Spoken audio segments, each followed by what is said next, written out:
Uh, wait.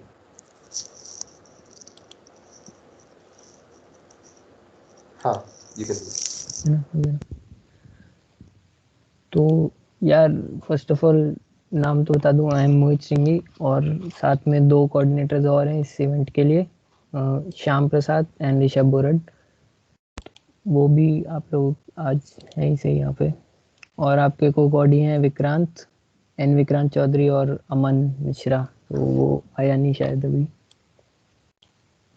तो यार कुछ ने ओरिएंटेशन अटेंड किया होगा, सो मतलब most of you might be knowing what the event is about, so I will just give a quick intro कि like what this continuum event is about. Ki it's about analog electronics, and basically we will be learning how to design analog circuits and filters. So this is basically the aim of the event. And तो workshop के साथ चालू करते हैं कि मतलब why basically analog, की why to study analog. तो यार जो भी नेचुरली या फिजिकली जो भी चीज़ें होती हैं या जो भी मेजरेबल क्वांटिटीज़ हैं, whatever quantities are measurable, they are analog. मतलब there is nothing which naturally exist and is in the form of digital. तो आप कुछ भी है, स्पीड, टेम्परेचर, प्रेशर, कुछ भी है, तो सब कुछ एनालॉग फॉर्म में होता है। So first it needs to go through an analogue device so that you can manipulate it, calculate stuff from it or do things like that.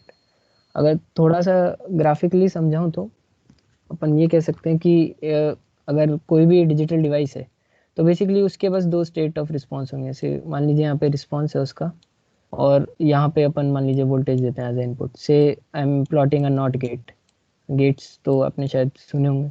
तो अगर मैं यहाँ पे 0 वोल्टेज से चालू करूँ तो यार इनिशियली वो हाई देगा मेरे को, एक लेवल पे एकदम से उसका वो चेंज हो जाएगा।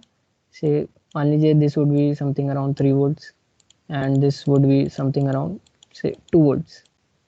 So this is the general response of any digital device. Like it would give only two levels of response. It would have some kind of behavior, we can say behavior x for some value, and in a range it would be metastable. In this range it would be not stable. Matlab if you give a voltage between 2 to 3 volts, it would misbehave. Matlab it might give a behavior x or it might give this behavior y over here. So that is a digital. And analog, they usually have a continuous behavior and it can be any random value. Matlab it has a continuous behavior. It might be an exponential graph, it might be a sinusoid, it might be a decaying sinusoid, something like if there is a sinusoid it would decrease with time and decay to zero. So there are various types of possibilities in analog. So that's why analog is a more wider field. And also your digital is based on analog. So just a pop question, does anybody know what these two diagrams are? Any of this? मतलब कोई hint भी मिल रहा हो किसी को देख के, chat में भी लिख सकते हो कि what these two diagrams are, मतलब any of them. थोड़ी देर रुकता हूँ, कोई रिप्लाई नहीं आता तो I will tell you. Confuse होंगे तो these are basically your AND gates. This is the AND gate, this is the A input, this is the B input of your AND. If you put in over here A, B, you will get over here A dot B. So मतलब ये अपन को पढ़ना नहीं है, just to tell you that everything कि जो अपन ने digital में पढ़ते हैं कि the gates are the building blocks of digital systems, so that is actually कि even gates have something inside them. So basically the building blocks of every system are transistors, resistors, capacitors, inductors, and these analog components. And similarly, this is the alternate design for a AND gate. This is also AND gate. Same. These are just two different designs using different types of transistors. So that is basically analog field for you. So now we'll start with the circuit analysis part.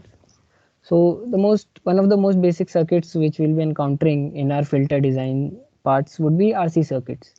So RC circuits, many of you might have studied in JEE, and you know almost all of you must have studied, and you might be remembering some parts about it. And the basic concept here to take is that capacitor is a device which opposes change in voltage. So if you try to change voltage across a capacitor, it would oppose that. So why is it so? It doesn't oppose actually, it's just its inertia that whatever is, say inertia क्या होता है कि यार अगर कोई body किसी specific state में है तो it tries to be in that state, है ना। तो अपन पढ़ते हैं इसी कैपेसिटर में जो दो प्लेट्स रहती हैं, जब भी whenever you apply a voltage across the plates, so it would take time to separate charges on the two sides, है ना। instantly प्लस और माइनस सेपरेट नहीं होता बीच में, usually you have a dielectric over here, so it takes time for that charge difference to propagate. So that is why initially capacitor opposes change in voltage across it. So that is just a concept, मतलब अपन को exactly ये पढ़ना नहीं है what you कि ये क्यों होता है क्या होता है, बट आपको ये लॉजिक पता होना चाहिए कि ये capacitor you can call it electromagnetic inertia if you want to say कि इस कैपेसिटर के अंदर एक इलेक्ट्रिक फील्ड एग्जिस्ट कर रहा होता है। जब कोई वोल्टेज नहीं है, जब ये वोल्टेज जीरो है तो इलेक्ट्रिक फील्ड भी जीरो होता है, and when that voltage is not zero so electric field would try to change, तो इलेक्ट्रिक फील्ड चेंज होगा तो capacitor would oppose that. So that are RC circuits. So basically while charging what happens, we take a normal RC circuit and we try to apply voltage on it. Initially charge on this capacitor is zero, so we see exponential curves. Like using simple Kirchhoff's voltage law, KVL, we can write an equation like this, ki V equals IR plus Q by C. I guess this much everyone must be remembering, that for a capacitor Q equals C into V, है ना। I guess तो कोई कुछ doubt तो अब तक तो नहीं होगा।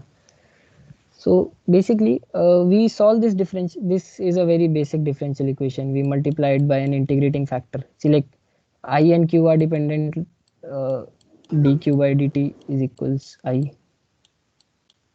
किसी को कुछ कहना है?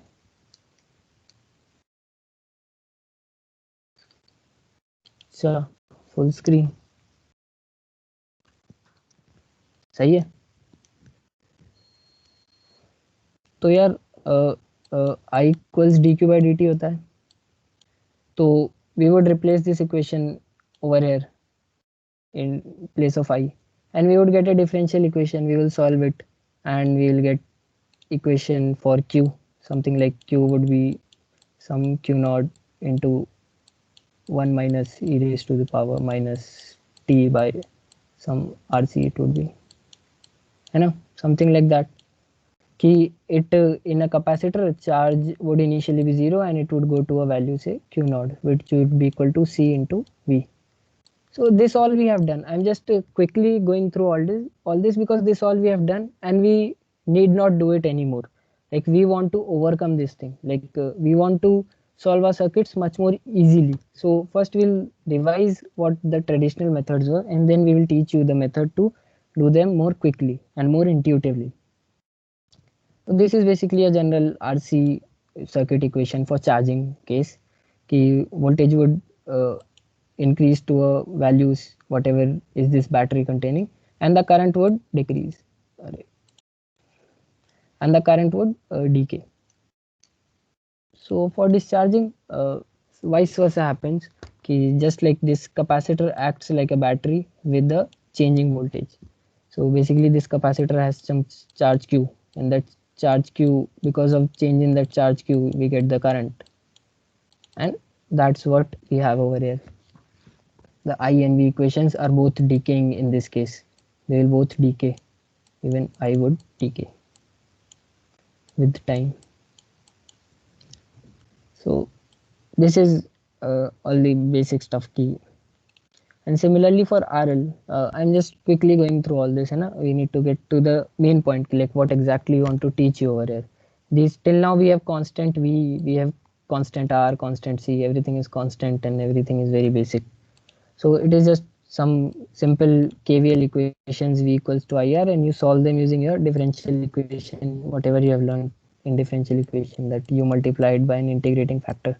Something like this it used to look. If you have an equation like y dash plus px, oh sorry, py equals something function of x, so you multiply, so you have similar equations up till now. Similarly for inductor, the basic catch is that inductor opposes change in charge over it. So you must have studied that if there is a current carrying wire, and around it magnetic field is created. So over here these current, so over here it is coils. So also in these coils there is a magnetic field created in this direction or in the opposite direction. So whenever you apply a voltage or change the voltage value, it would try to resist that. So that is basically the logic behind an inductor. The inductor tries to oppose the change in Q. So initially what happens with inductor, it acts like an open circuit, and then later it acts like a short circuit. So because initially you are trying to change the current flowing through it. Initially the current was 0. When you apply something, the current, you try to change the current. So that is the logic. Here also, if you write the simple KVL equation, E minus IR minus the voltage across inductor equals 0,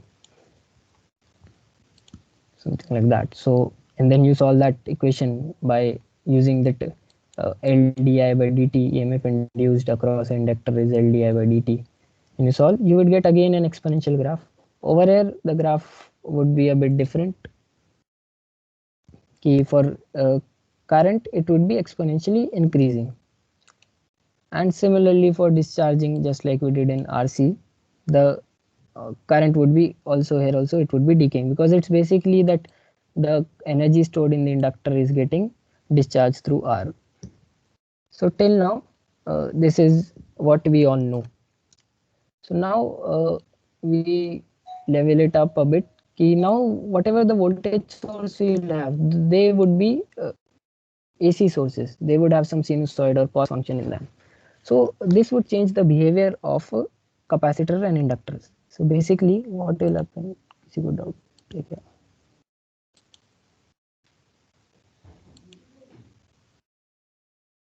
अच्छा ठीक है ना? तो यार अगर कहीं रुकना हो तो बोल देना यार, बीच में बोल सकते हो, या क्योंकि मैंने मिनिमाइज कर रखा है तो मुझे नोटिफिकेशन आ नहीं रहा है ना? तो यार बेसिकली यहाँ पे फिर क्या होता है कि capacitor and inductor get a thing called which we call it reactance, है ना? So reactance is similar to resistance, but we call it reactance because it is because of the voltage. अगर ये voltage vary नहीं कर रहा होता तो ये property इनके पास नहीं होती. So that's why I call it reactance, because it is the response to the change in voltage. If the voltage would have been constant, their behavior would have been different. So that's why it is not called resistance. It is not called resistance.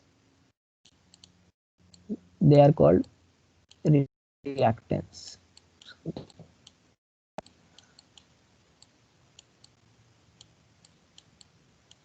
ये दोनों को, है ना? तो this would be changed. तो basic RLC circuits हैं. So RLC circuits are the basic behind most of your filters. Like you will have one more component which we will be studying in the next workshop. But basically most of your basic filters are designed using R, L and C, and all these three are used in almost all of them.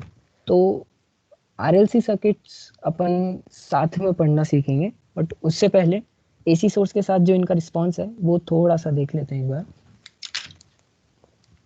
कि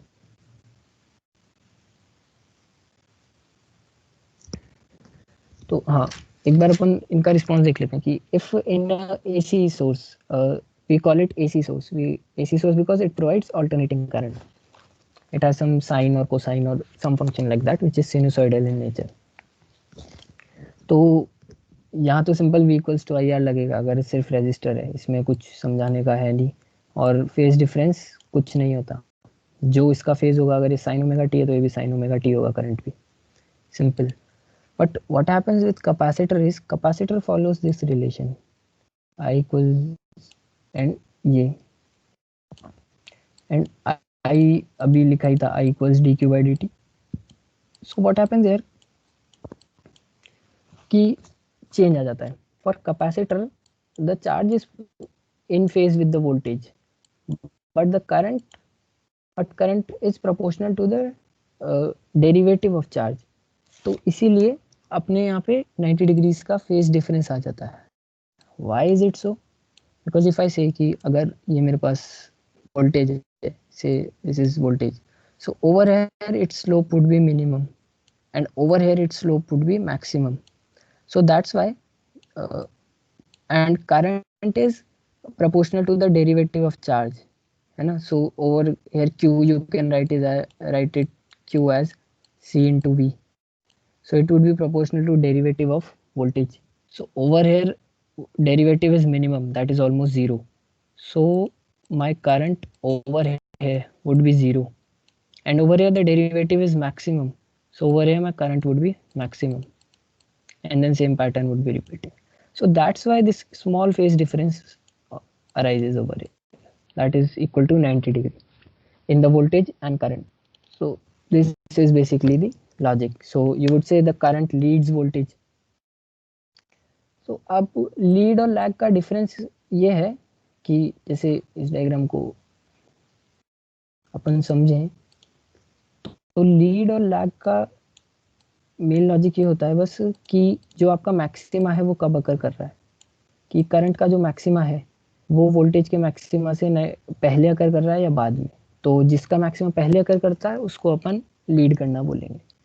so basically ये तो direct equation से आ जाता है कि if you write I equals D Q by D T you would get I as this and you can write cos as sin omega t plus 90, so it leads by 90 degree.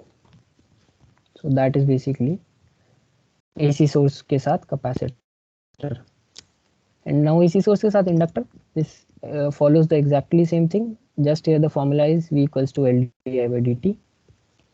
तो over here current would be, अगर अपन di by dt करते हैं तो sin omega t आता है, फिर integrate करेंगे उसको तो I नेगेटिव ऑफ कॉस आ जाएगा. These are simple. This up till here you all must have done this, and even if you do not remember it, it doesn't matter. कोई चिंता की बात नहीं अगर ये सब याद नहीं है, क्योंकि ये सब बहुत कम्बरसम चीज़ें हैं, मतलब बार बार डिराइव कौन करे. अपन इससे थोड़ा और आसान मेथड सीखने वाले हैं. So that is basically the logic. तो यहाँ current lags voltage by 90 degree. तो बेसिकली ये शायद कईयों को याद होगा सिविल कि इन capacitor the current would lead the voltage and voltage will lead the current in inductor.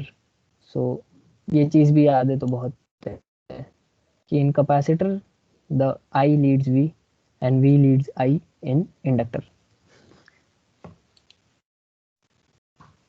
ये एक छोटा सा ग्राफिकल रिप्रेजेंटेशन है कि आपकी अगर कोई सिनुसॉइडल वोल्टेज है तो अक्रॉस जो आपका रेजिस्टर है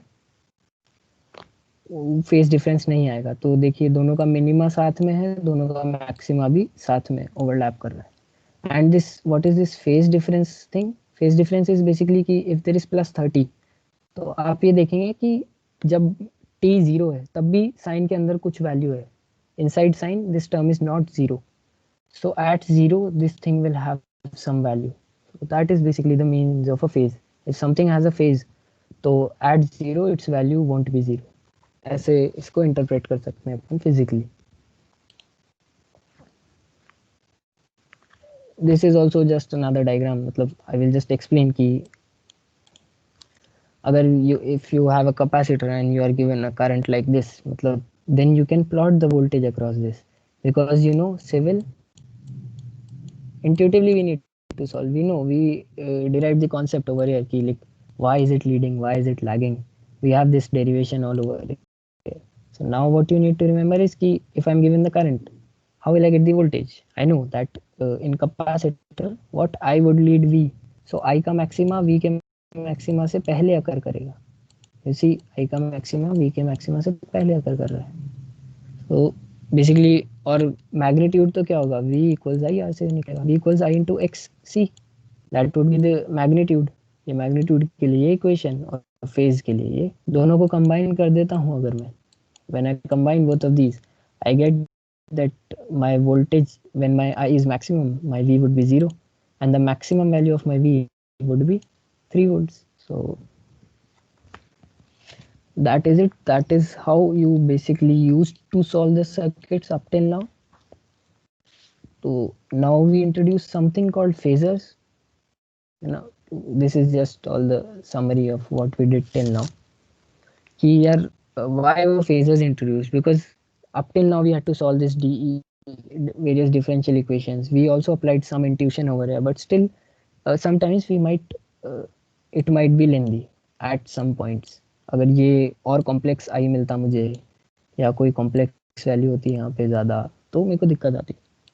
तो सॉल्व एंड ऑब्वियसली अभी तो सिर्फ एक ही एलिमेंट था, सिर्फ V था, सिर्फ कैपेसिटर था मेरे पास. When the number of elements increase, like when you have all the three elements, so then dealing with these becomes harder. So we introduce the concept what we call phasor or vectors, और ऐसे नामों से इन्हें जाना जाता है.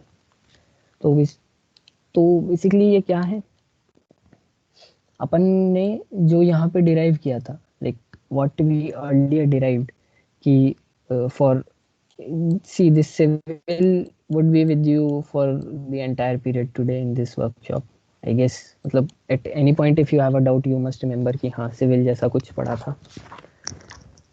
तो we derived कि in capacitor I would be leading V. So over here we are drawing all the phasors, V phasors है ना. So अगर मैं इसको अपना origin मानूं, if this thing is considered as the voltage whatever I am supplying to my RLC circuit, so voltage across resistor would be at this value only.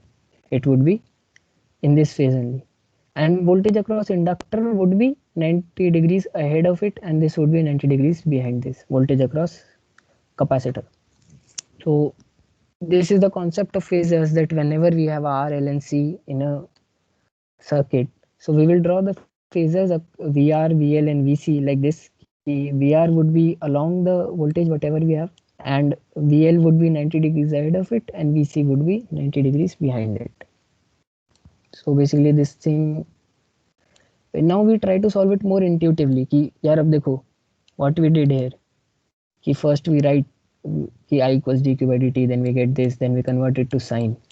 Every time you cannot remember this thing, मतलब every time you can do this thing, मतलब this is the actual concept, but intuitively as you go on मतलब you will encounter more and more circuits, so it would be easier for you कि हाँ यार अगर ये phasor वाली चीज मुझे याद रहे कि always it's like C, R and then L, so first I draw C then R then L, so it would be easier for you to deal with phasors. And this thing every one of you might be knowing, it is basic trigonometry, that if I have any two phasors, say this is R, this was the R phasor, and I subtracted the two phasors, like I had this phasor for L and I had this phasor for C. So what I did, I subtracted the two, XL minus XC. So and this was about R. So what I did, this became part became XL minus XC. This part which I am doing it in black, this part becomes XL minus XC.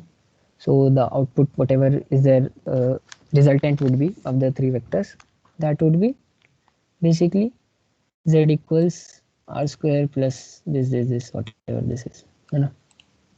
So this also I am rushing through this because we have even more easier method of doing this कि यार phasors भी मुश्किल पड़ते हैं. You have to derive this thing, at least you need to remember कि हाँ there is something like C, there is something like पहले मेरे को C ड्रॉ करना है, फिर R, फिर मेरे को L ड्रॉ करना है, और फिर मैं ये Z निकालूंगा, फिर मैं ये सब करूँगा, और फिर इतना कम्बरसम सा मेरे को इक्वेशंस मिलेगा कि है ये इक्वेशंस मैं डायरेक्टली लिख सकता हूँ कि अगर कोई भी आरएलसी सर्किट मुझे मिलता है तो यार ये इक्वेशन मैं डायरेक्टली लिख सकता हूँ, बिकॉज आई नो कि इंडक्टर में +5/2 आएगा, कैपेसिटर में -5/2 आएगा, और इसमें सेम रहेगा. तो at least if I am given E, तो मैं मतलब अगर मेरे को दिया हुआ है कि भाई कोई भी ई निकालो, एल निकालो, आर निकालो, सी निकालो, तो I can at least start from this equation, because this much now I know by intuition कि हाँ यार कैपेसिटर इज लीडिंग और इंडक्टर इज लैगिंग और समथिंग, कि भाई वोल्टेज के केस में और इंडक्टर करंट के केस में इट वुड बी ऑपोजिट. तो आई नो दिस मच कि फ्रॉम दिस फेजर्स कि यार if my voltage is sine omega T, तो मैं रेजिस्टर के अक्रॉस जो वी आर होगा, if like whatever I am providing by my battery it is sine omega T, तो across R it would also be sine omega t. and across inductor it would be ahead, and across capacitor it would be behind. So that is the logic of phasor. So this is a मतलब relatively easy concept यार, थोड़ा ज़्यादा आसान पड़ता है उससे, क्योंकि at least आपको फेज वेज का चिंता नहीं करना, आपको एटलीस्ट इक्वेशन मिल गया, अब आप simple sine A plus sine B का फॉर्मूला लगाओ and you get what ever is the voltage, या जो भी आपको एक अननोन टर्म होगी आप उस टर्म को निकाल सकते हैं by simple sine A plus sine B formulas, है ना। एंड फेज वगैरह के लिए सब है, tan phi you can easily get कि हाँ this phi, why would this phi be xl minus xc upon r. if I draw this triangle bigger तो आपको आसानी से दिख जाएगा कि हाँ यार phi, why is this phi xl minus xc upon r. तो these are usually what a basic RLC circuit would look like. यहाँ पे ध्यान देने की बात यह है कि अब मैं Vs को कैसे लिखूं, लाइक यहाँ तो मुझे एज इट इज दिया था sign omega T plus five, so over here तो मुझे वैल्यूज में दिया है, तो सबसे पहला काम तो यही होता है कि यार अपन कुछ भी ले लो, इधर यू टेक साइन और cos, I usually take sine, है ना, एंड देन मेरे को फ्रीक्वेंसी दी है,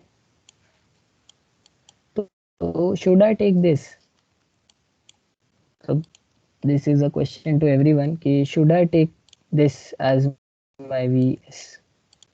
फेज वेज की चिंता मत करो, फेज आई एम टेलिंग कि लाइक फेज मैं इसका फेज 0 ले लेता हूँ और मैं इनके रिलेटिव इन सब का निकालूंगा, but should I start with this thing, या अगर आप 5 मान भी लेते हो, जनरल एक 5 मान लेते हैं, कोई बात नहीं, तो should I start with this कि ये पूरा सही है क्या,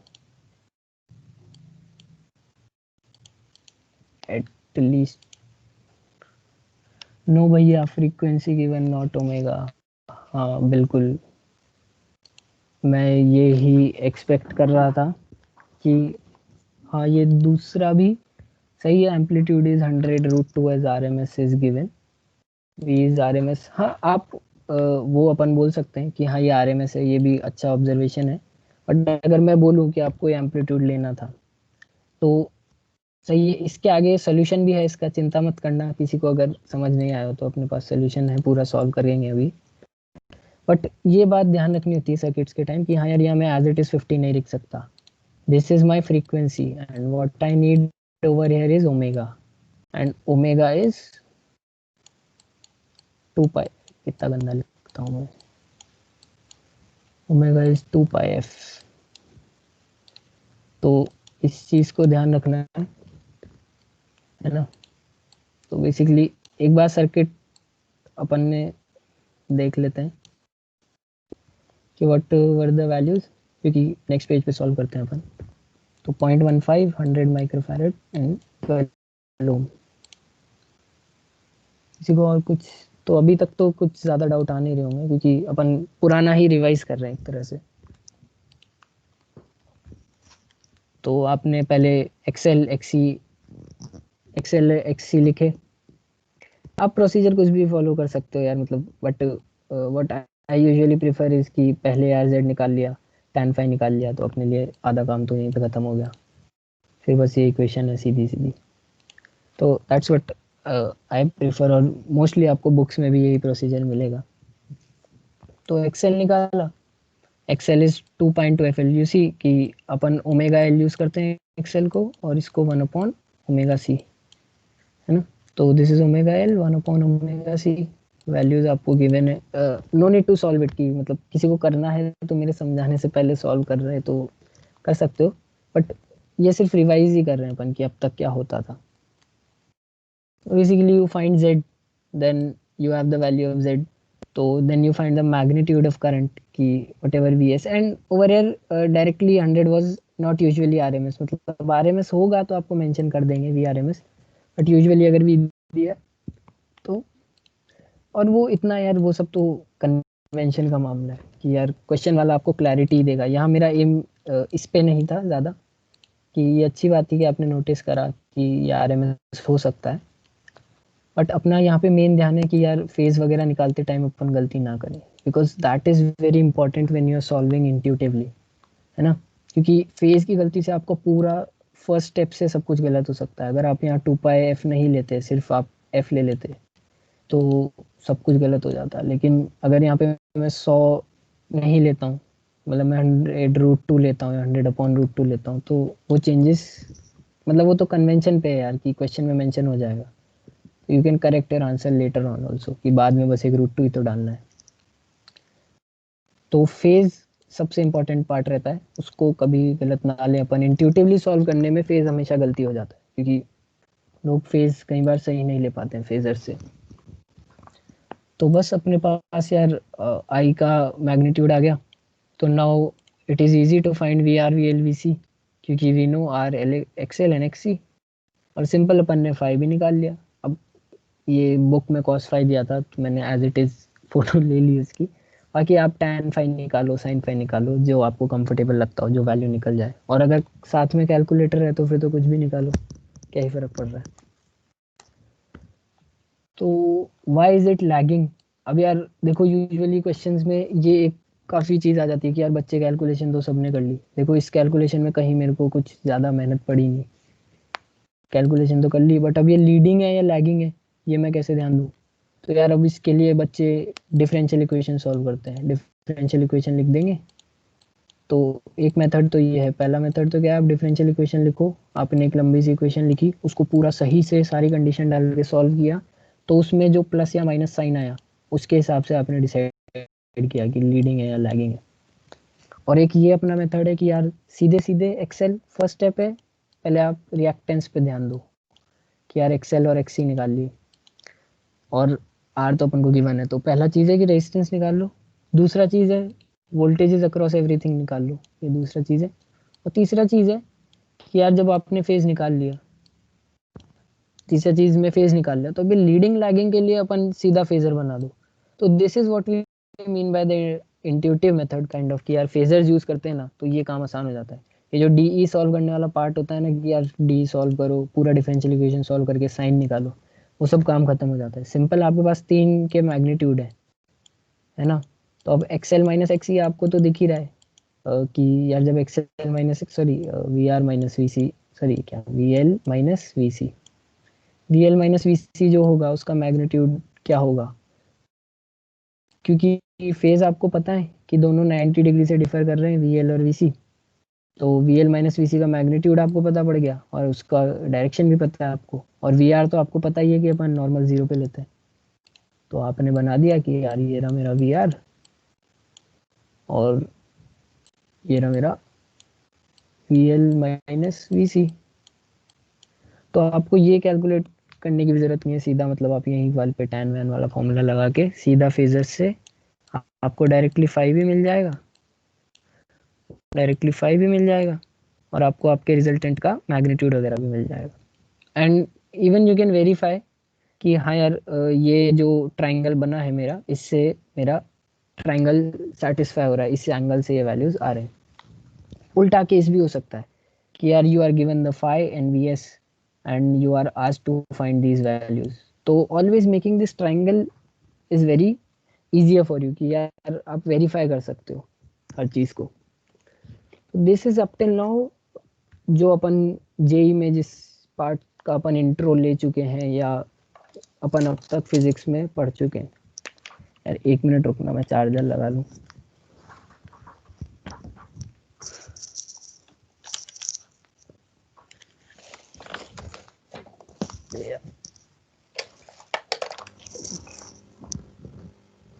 ठीक है, तो up till now this was the part which we all were doing.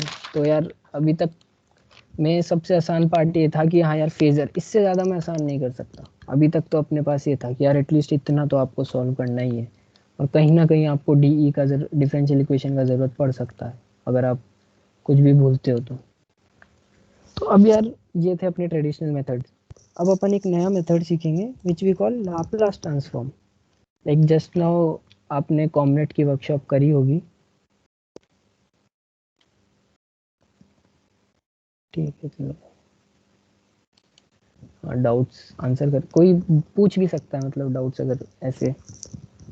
तो यार अपन और एक आसान मेथड लेंगे, क्योंकि यार अभी this was till now for RLC circuits. अब अगर मान लो जो ये मेरा आरएलसी सर्किट था, अगर मैं इसमें अभी तो ये फेजर से डील हो गया, लेकिन अगर मान लो मैं इस आरएलसी सर्किट में कुछ चेंजेस कर दूं कि यार मैंने इधर भी एक कैपेसिटर लगा दिया और लगाया भी ऐसे कि सबको दिक्कत आ जाए, ऐसे ये क्वेश्चन तुम खुद से भी कर सकते हो। ये क्वेश्चन ये था, मतलब मैंने पूरा कॉन्सेप्ट समझाया कि how to solve any general question, कोई भी एक चीज़ वेरिएबल हो सकती। तो अब मान लो यहाँ पे ये लगा दिया और भी कॉम्प्लेक्स बना दूँ, कुछ भी मैंने कहीं पे कुछ भी कनेक्ट कर दिया, यहाँ पे मैंने एक और रजिस्टर कनेक्ट कर दिया, तो तुम क्या करोगे भाई? नॉर्मल आरएलसी सर्किट के लिए तो तुम्हें इक्वेशन पता थी कि हाँ यार भैया ऐसा फेजर होता है, they something like this phasor, तो कर दिया मैंने। तो सीरीज आरएलसी सर्किट को सॉल्व कर दिया, ये रही भैया इक्वेशन, हमेशा यही लगाऊंगा। लेकिन अब मैंने सर्किट में कुछ चेंजेस कर दिए, मैंने इधर एक कैपेसिटर और डाल दिया। अब फिर तुम वापस से इस इक्वेशन को निकालो, वापस से तुम I D V by D T करो, ऐसे समझो कि कितना लैग आएगा क्या आएगा, और फिर एक ऐसी इक्वेशन निकालो। ये तो हर बार की दिक्कत हो गई।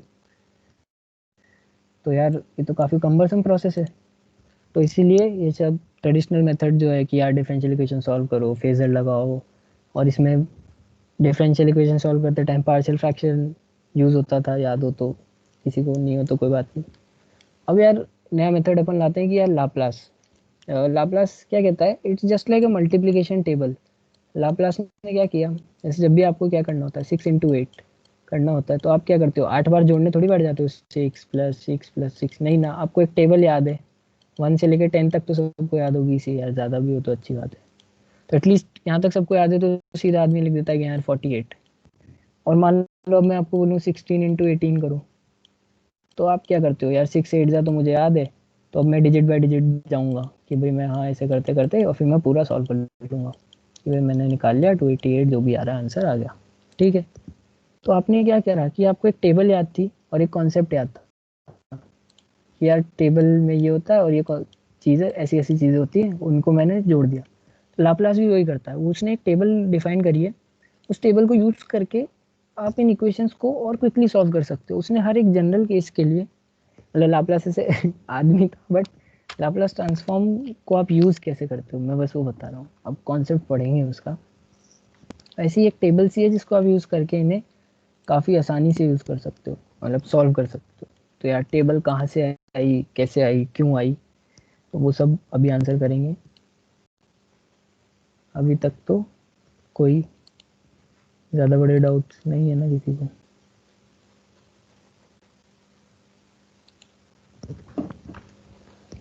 तो यार, और ये आ भी रहे ना तो ये सब सॉल्व हो जाएंगे। अभी अपन बहुत आसान तरीके से सारे सर्किट सॉल्व कर देंगे, कितना ही हार्ड हो, मैंने बताया ना यार, कितने कॉम्प्लेक्स कॉम्प्लेक्स सर्किट भी हो जाएंगे। तो यार लाप्लास क्या होता है, ये आपको मेथड बता रहे यार, to construct a Laplace transform for any given function. आपको कोई टाइम का फंक्शन दिया हुआ है, नोट दिस थिंग कि it is a function of time. तो what we do, we multiplied by complex number, मतलब एक्सपोनेंट की power a complex number, S is a complex number over here.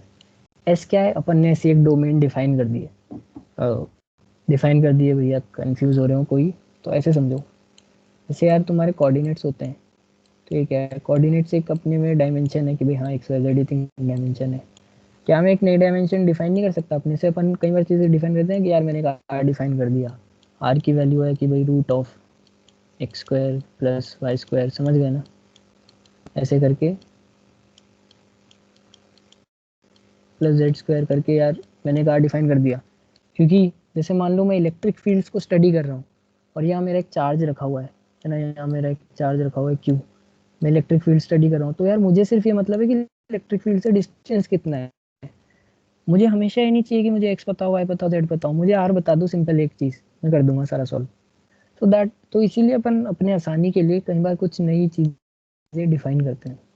तो यार अपने डिफरेंशियल इक्वेशन सॉल्व करते time एक बात ऑब्जर्व करी होगी कि whenever you solve a differential equation, like थोड़ा इस पे करते हैं कि यार अगर मेरे पास ऐसा कुछ फंक्शन होता है कि यार y dash into P of X into Y equals to some q of X, तो यार I multiply it with the integrating factor which is something like this p dt, और फिर ये एक सिंपल एल्जेब्रिक मतलब ये डिफरेंशियल बन जाता है, ये becomes the d/dx of this thing becomes D by D X of Y into E की पावर दिस इंटीग्रेटिंग फैक्टर, है ना, पूरा लिख रहा हूँ। और मेरी RHS कुछ बन जाती है। तो ऐसे सिंप्लीफाई करते हैं। तो लाप्लास भी कुछ ऐसी सिमिलर सी चीज़ अडॉप्ट करता है कि यार इट इंटीग्रेट्स द मल्टीप्लिकेशन, कि यार पहले इससे मल्टीप्लाई करता है किसी एक फैक्टर से और फिर इंटीग्रेट करता है। तो उससे बेसिकली होता क्या है ना। बट अभी के लिए समझो कि व्हाट इज लैपलास ट्रांसफॉर्म, कि यार it is use to convert this, जो भी अपने नॉर्मल टाइम डोमेन का है उसको एक नई डोमेन में कन्वर्ट कर देता है, which you call the S domain. अगर भैया एस डोमेन क्या है, ये सब क्या हो रहा है, ये फॉर्मूला कहाँ से आया, इसका डेरिवेशन, ये थोड़े से डाउट आ रहे होंगे, है ना। यहाँ पे मैंने तुम्हारे डाउट भी लिखे हुए हैं ताकि किसी को डाउट नहीं आ रहे हैं तो उसको आ जाए कि यार पहली चीज़ तो ये है कि लाप्लास करता क्या है। दूसरी चीज़ ये है मैं ट्रांसफॉर्म में क्यों बोल रहा हूँ यार इसको। भैया बहुत सारी चीज़ें, जैसे मल्टीप्लाई, आपने बोला मल्टीप्लाई के जैसा काम करता है, तो मल्टीप्लाई तो ऑपरेटर होता है, या फिर साइन वगैरह जैसा काम करता हो कि भाई साइन ऑफ समथिंग, है ना। देखो भैया यहाँ मैं इंटीग्रल ले रहा हूँ तो इंटीग्रेशन तो एक फंक्शन होता है। तो ये सब तो अपन ट्रांसफॉर्म क्यों बोलते हैं। और ये पढ़ ही क्यों रहे हैं अपन, मतलब इतनी मेहनत क्यों करा रहे हो फालतू। तो अपन ये आंसर करेंगे, थोड़ा सा टाइम लगेगा अभी 10-15 मिनट, उसमें ये सब पार्ट अपन आंसर करेंगे कि यार व्हाट लाप्लास ट्रांसफॉर्म। अभी के लिए समझो कि यार ये क्या होता है, ये फॉर्मूला है लाप्लास ट्रांसफॉर्म। अब ये फॉर्मूला अपन क्यों लगा रहे हैं यार। तो सबसे पहले तो अपन को ये समझना होगा कि यार अपन अभी एसी सर्किट्स के लिए डील कर रहे हैं कि जो नॉर्मल डीसी सर्किट्स होते हैं उनमें सब कुछ कांस्टेंट सा ही रहता है, तो वो ज़्यादा मेहनत करवाते नहीं है। एसी सर्किट्स में क्या है, ऑसिलेशंस होते हैं, है ना, वेव्स रहती हैं। ऑसिलेशंस यार सभी पढ़ते हुए आए हैं। अगर मैं एक ये पेंडुलम को बोलूँ तो ये भी एक ऑसिलेशन है ना। अगर मैं कोई स्प्रिंग मास सिस्टम बोलूँ तो ये भी एक ऑसिलेशन है यार। याद है इसको, अगर मैं खींच के छोड़ दूँ तो ये ऑसिलेट करता है। तो यार ऑसिलेशंस क्या है, बेसिकली तरह तरह के हो सकते हैं। यार एक तो अपन जो अभी नॉर्मल पढ़ रहे हैं कि यार पहला तो जैसा अभी तक अभी अपन ने एसी सर्किट्स देखे, वो सब भी तो क्या है, ऑसिलेशन ही तो थे, वो वेव थी वो। देखो वेव, ऑसिलेशन, ये सब काफ़ी सिनोनिमस से टर्म है। तो यार पहला तो मेरी चीज़ हो सकती है कि यार मेरे को सिनुसॉइड मिल जाए, कि हाँ यार आपने सिनुसॉइड दे दिया। कोई ऐसा ऑसिलेशन हो सकता है, कोई ऐसा ऑसिलेशन हो सकता है जैसे यहाँ पे मैं अगर इसका नॉर्मल ऑसिलेशन डिफाइन करूँ तो वो कैसे होगा, बस ये राइट जाता है, left right left right left, एक हार्मोनिक सा होगा। SHM पढ़े थे जो अपन, तो इट इज सिंपल हार्मोनिक। यार ये अपनी मीन पोजीशन पे आता है, फिर मैक्सिमा पे जाता है, फिर दूसरी साइड मैक्सिमा पे जाता है। वैसे यहाँ देखो ये मीन पोजीशन, एक साइड का मैक्सिमा, फिर ये दूसरी साइड का मैक्सिमा, फिर वापस मीन पोजीशन, फिर वापस, है ना। तो ये जनरल है। अब यार ये स्प्रिंग मास सिस्टम है, इसमें भी ऐसा हो सकता है कि मीन फिर मैक्सिमा फिर मिनिमा फिर मीन। लेकिन इसमें मान लो कांस्टेंट को अगर मैं बदल दूं, या मैंने यहाँ पे फ्रिक्शन लगा दिया, फोर्स चेंज कर दी, या यार अभी कंफ्यूज हो रहे हैं कि भैया ये सब क्यों SHM पढ़ा रहे हो, बट थोड़े से में क्लियर होगा। तो यार उस केसेस में डैम्पिंग हो सकती है। डैम्पिंग समझते हो ना, कि हाँ यार मेरा मोशन रुक रहा है रेजिस्टिव फोर्सेस की वजह से, तो यार थोड़ा सा ऐसा डीकेइंग हो जाता है।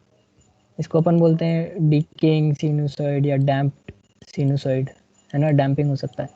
एक केस हो सकता है एक्सपोनेंशियल, कि भैया इतनी ज़्यादा रेजिस्टिव फोर्स लगा दी कि वो एक ऑसिलेशन भी पूरा नहीं कर पाया, मतलब वो अपने मैक्सिमा, ये उसका मैक्सिमा है, तो देखो जब तक वो अपने मैक्सिमा पे नहीं पहुंचेगा तब तक वो डायरेक्शन चेंज नहीं करेगा। मैंने इतनी रेजिस्टिव फोर्स लगा दी कि वो मैक्सिमा तक ही नहीं पहुंच पा रहा, वो पहुंचते पहुंचते डाई आउट हो गया। तो इसको अपन क्या बोलते हैं, एक्सपोनेंशियल। ये राइज भी हो सकता है, डीके भी हो सकता है, कि यार वो मिनिमा तक पहुंचना चाह रहा था, मैंने उसको पहुंचने ही नहीं दिया, वो मिनिमा तक टच ही नहीं हो पा रहा है, मैंने एक कांस्टेंट नॉन रेजिस्टिव फोर्स लगा रखी है, असिस्टिव फोर्स बोल सकते हैं अपन उसे। और एक केस हो सकता है कि यार इनमें से कुछ भी हो गया, तीनों का कॉम्बिनेशन हो गया कुछ भी, क्योंकि ये जनरल केस तो पॉसिबल है ही सही हमेशा। तो यार वेव्स ऑसिलेशन जैसे तीन तरह के हो सकते हैं। तो यार आपने कॉम्बिनेट वाली में एक फूरियर पढ़ा होगा, फूरियर ट्रांसफॉर्म करके। ये वो 4 केसेस जहाँ से मैंने उठाए, मैं वो जगह भी बता दूंगा ताकि आप लोग और अच्छे से समझ पाओ। बाकी ये 3 केसेस 4 केसेस रहते हैं कि यार एक तो एक्सपोनेंशियल डीके हो गया जब ज़्यादा डैम्पिंग है, और कम डैम्पिंग है तो ऐसा अपना नॉर्मल डैम्प हो रहा है। यार आपने जब फूरियर पढ़ा था तो फूरियर क्या बोलता था कि यार कोई भी मेरे को सिग्नल दिया हुआ है तो सिग्नल के अंदर कितने सिनुसॉइड्स हैं वो मैं आपको फूरियर के थ्रू बताऊंगा। कोई डाउट है क्या तो पूछ सकते हो यार, माइक वाइक ऑन करके पूछ लो, मेरे को बार बार ही हटाना पड़ रहा है तो पता नहीं पड़ रहा। बाकी तो यार फूरियर ये कहता है कि आपके जो भी फंक्शन है उसमें कितने सिनुसॉइड्स हैं वो मैं बताऊंगा आपको। जैसे साइन टी था आपका कोई नॉर्मल फंक्शन, तो जैसे टी क्या इसकी फ्रीक्वेंसी क्या हुई 1, तो आपका इसका फूरियर ट्रांसफॉर्म कुछ ऐसा दिखता था, शायद आपने पढ़ा हो, नहीं पढ़ा हो तो मैं बता देता हूँ। ऐसा दिखता है कि ये 1 है, ये -1 है, यहाँ पे आपको दो इनफाइनाइट पे जा रहे होते हैं ये, तो this is the Fourier transform. और यहाँ पे क्या होगा, फ्रीक्वेंसी होगा यहाँ पे आपका ओमेगा या फ्रीक्वेंसी जो भी हो। तो यार बेसिकली ये क्या बोल रहा है कि यार साइन टी में दो, इसके हिसाब से दो हैं बट ये नेगेटिव और पॉजिटिव सिमेट्रिकल होते हैं। तो यार फूरियर बताता है कि यार जो मेरा फंक्शन है साइन टी उसमें एक ही सिनुसॉइड है, इसीलिए सिर्फ एक ही जगह मेरे को पीक दिखा, बाकी जगह फ्लैट है, जीरो है। और आइडेंटिकली फॉर नेगेटिव, क्योंकि यार क्लॉकवाइज और एंटी क्लॉकवाइज दोनों तरफ ऑसिलेशन हो सकता है ना, तो बस इसीलिए प्लस माइनस का फर्क है। और लाप्लास इससे एक स्टेप और आगे चल जाता है। लाप्लास आपको बताता है कि किसी भी फंक्शन में कितने सिनुसॉइड्स और एक्सपोनेंशियल फंक्शंस है। इसीलिए अपन ने यहाँ ये पढ़ा था कि यार कोई भी जनरल ऑसिलेशन है ना, उनको ये अपन चार एक कैटेगरी में डिवाइड कर सकते हैं। और बेसिकली आप ये देखोगे कि ये सिनुसॉइड है, ये एक्सपोनेंशियल है, और ये सिनुसॉइड प्लस एक्सपोनेंशियल है, और ये इन सब का कॉम्बिनेशन है। तो बेसिकली अगर मैं मतलब अगर मैं देखूं तो मेरा कोई भी ऑसिलेशन सिनुसॉइड और एक्सपोनेंशियल से फुली एक्सप्लेन किया जा सकता है। मतलब मैं ए टू जेड पूरा एक्सप्लेन कर सकता हूँ कि यार मेरा फंक्शन सिनुसॉइड है, मतलब कितने सिनुसॉइड्स है मेरे फंक्शन में और कितने एक्सपोनेंशियल है। फोरियर सिर्फ पार्शियली एक्सप्लेन कर पाता है उसको, इसीलिए अपन फोरियर को सिर्फ कम्युनिकेशन वालों में यूज करते हैं, है ना। तो ये तो है। अरे भैया प्लीज टेल फोरियर। अच्छा, तो हाँ हाँ चिंता मत करो, बताते हैं। तो यार जैसे अभी मैंने फॉर्मूला डिफाइन किया कि यार लाप्लास का ये होता है कि e की पावर माइनस एस टी, अरे क्या हो,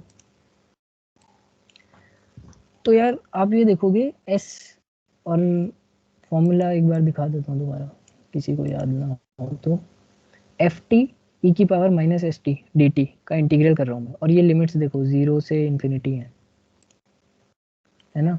और एस एक कॉम्प्लेक्स नंबर है। और तुम अब फोरियर पे ध्यान दो, फोरियर में तो एस को अगर मैं रिप्लेस कर देता हूँ उसकी वैल्यू से, तो यहाँ पे तुम्हें ई के अंदर एक कॉम्प्लेक्स नंबर दिखेगा, और यहाँ भी एक कॉम्प्लेक्स नंबर दिखेगा, लेकिन ये प्योरली कॉम्प्लेक्स है ना। और यहाँ पे एक उसको रियल पार्ट भी है और इमेजिनरी पार्ट भी है। सॉरी, ये प्योरली इमेजिनरी नंबर है, प्योरली कॉम्प्लेक्स नहीं। तो ये ही फर्क है बस फोरियर और लाप्लास में कि because of this Fourier will tell only about the sinusoid, and because of this alpha, ये जो अल्फा टी आ जाता है इसकी वजह से लाप्लास आपको एक्सपोनेंशियल भी दिखाएगा।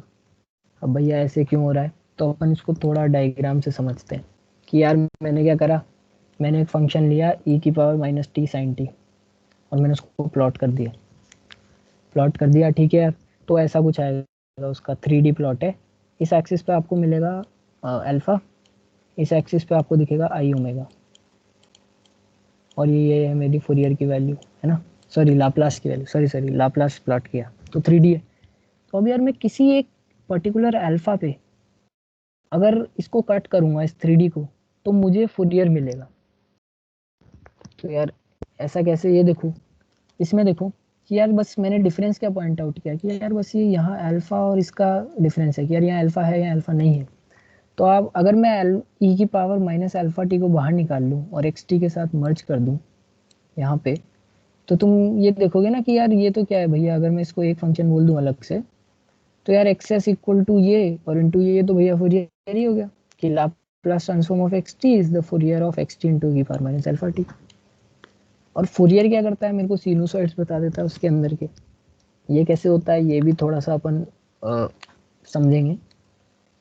बाकी अभी के लिए ऐसा समझो कि यार ये है रिलेशन फोरियर और लाप्लास में कि यार लाप्लास मैंने ऐसे डिफाइन किया, तो अब मैं अल्फा की अगर अलग अलग वैल्यूज पुट करूंगा तो ये कांस्टेंट चीज बन जाएगी, जैसे e की power -1t 2t 2t 3t कुछ भी बोल दिया मैंने, तो अगर मैं इसको बोलूंगा तो ये एक नया फंक्शन बन जाएगा।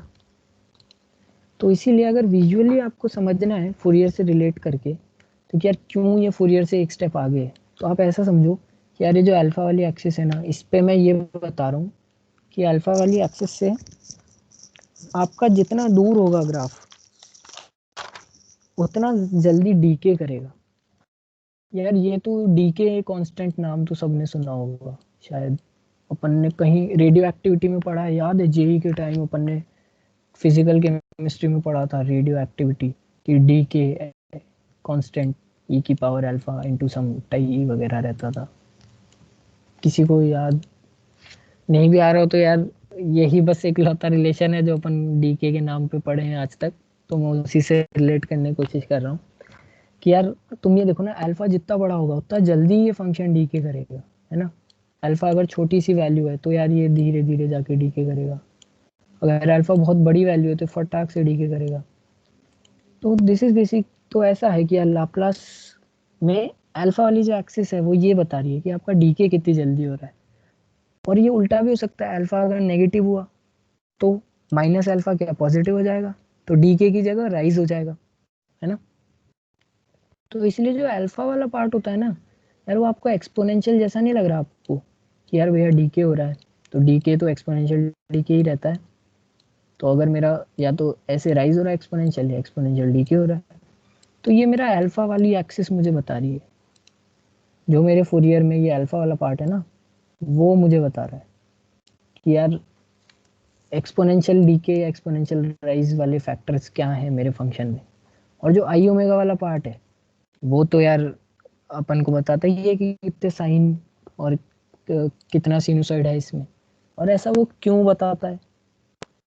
तो यार थोड़ा सा अपन थोड़ा सा यहाँ पे मुश्किल पड़ सकता है तुमको, मैं इसके बाद एक वीडियो भी रेफर करूँगा जिससे और इंट्यूटिवली समझ आएगा, बट अभी यार लिमिटेशन है, ऑलरेडी 1 घंटा हो गया मुझे पढ़ाते हुए, तो मुझे तुम्हारा ज़्यादा टाइम नहीं लेना, इसलिए अब मैं तो अपन ऐसा सोचें कि यार अगर मैं लाप्लास प्लॉट करता हूँ तो Laplace is just a 3D version of Fourier. ऐसा समझो कि यार मैंने एक एक्सिस और ऐड कर दी कि यार फोरियर मेरा क्या कर रहा था कि फोरियर मुझे सिर्फ यही बता रहा था कि कितने सिनुसॉइड्स हैं, तो मैंने एक एक्सिस और ऐड कर दी अल्फा डी के जैसा कुछ है फंक्शन वो, उसकी वजह से मुझे ये भी पता पड़ जा रहा है कि यार एक्सपोनेंशियल डी के हो रहा है या राइज हो रहा है।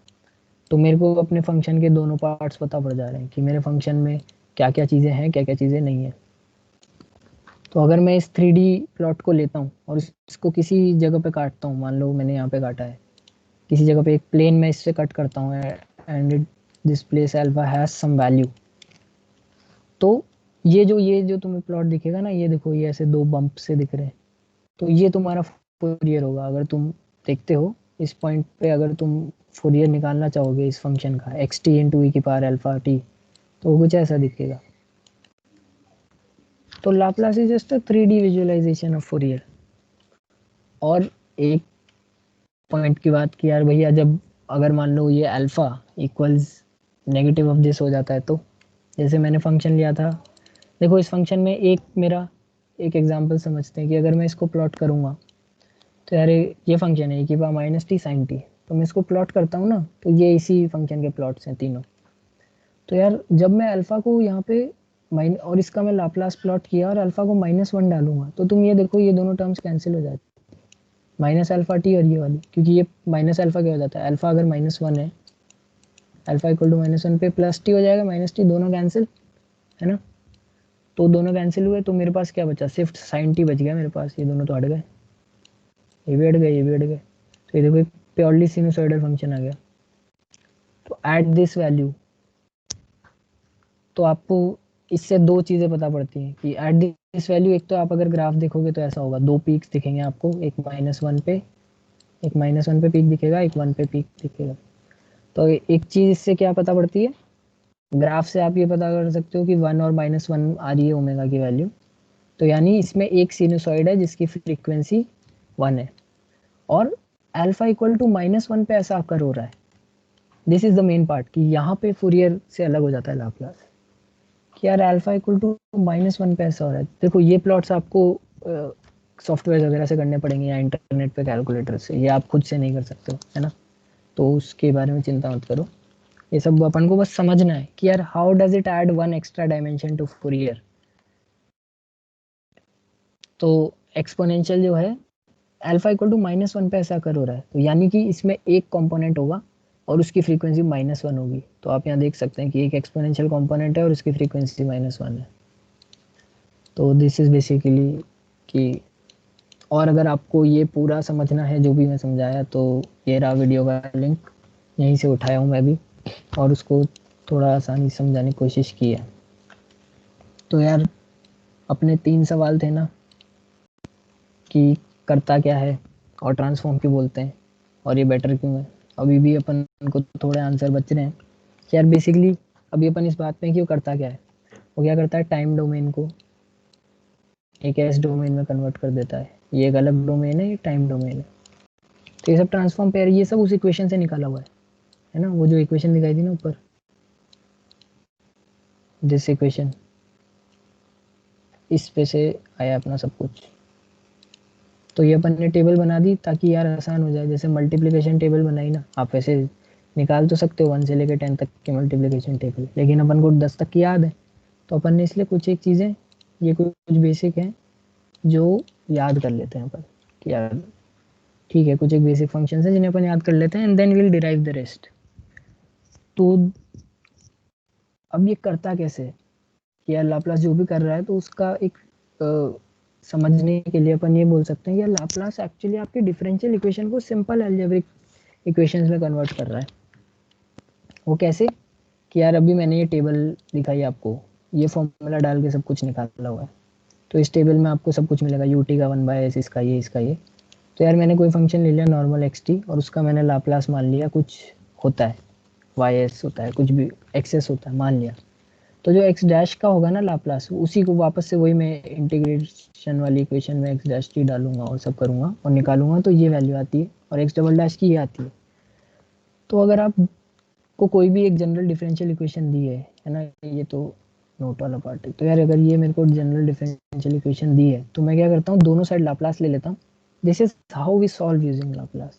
और एम वाई डबल डैश है, बी वाई डैश, ये जनरली स्प्रिंग के लिए होता है ना। अगर स्प्रिंग के ऑसिलेशन को डिफाइन करना हो तो ऐसे करेंगे। सिमिलरली आप कैपेसिटर के ऑसिलेशंस, इंडक्टर के ऑसिलेशंस, आरएलसी सर्किट्स के ऑसिलेशंस, आरसी सर्किट्स के ऑसिलेशंस, तरह तरह के ऑसिलेशंस होते हैं एसी सर्किट्स में।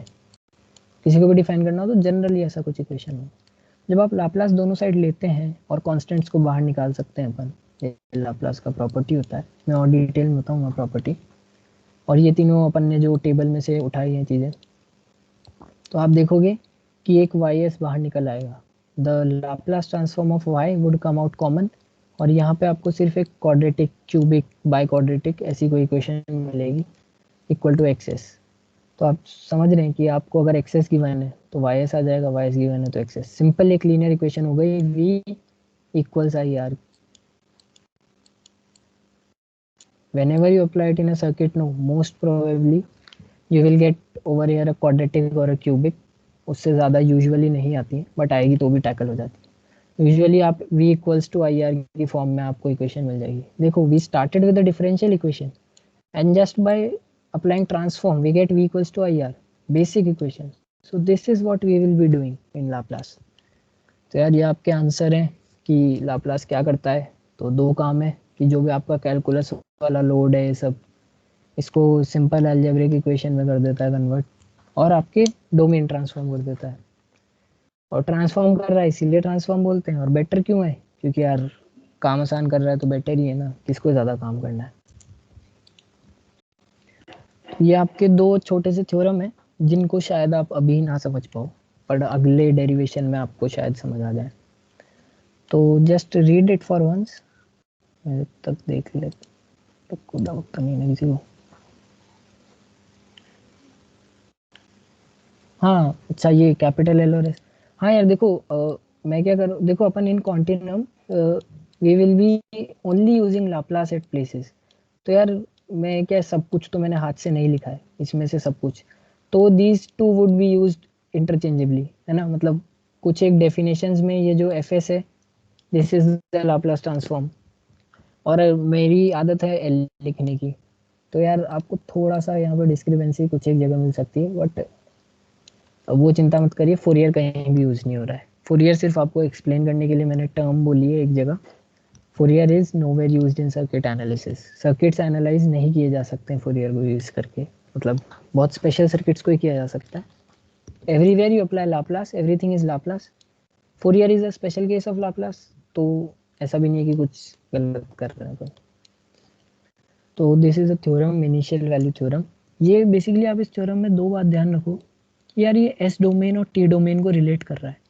These are like boundary conditions. आप देख रहे हैं कि यार जो इनिशियल वैल्यू होगी टी की, टी इक्वल 0 पे और एस इक्वल इन्फिनिटी पे, ये इन दो वैल्यूज को रिलेट करता है। और इसी का ऑपोजिट है फाइनल वैल्यू थ्योरम, ये टी इक्वल इन्फिनिटी को और एस इक्वल 0 को रिलेट करता है।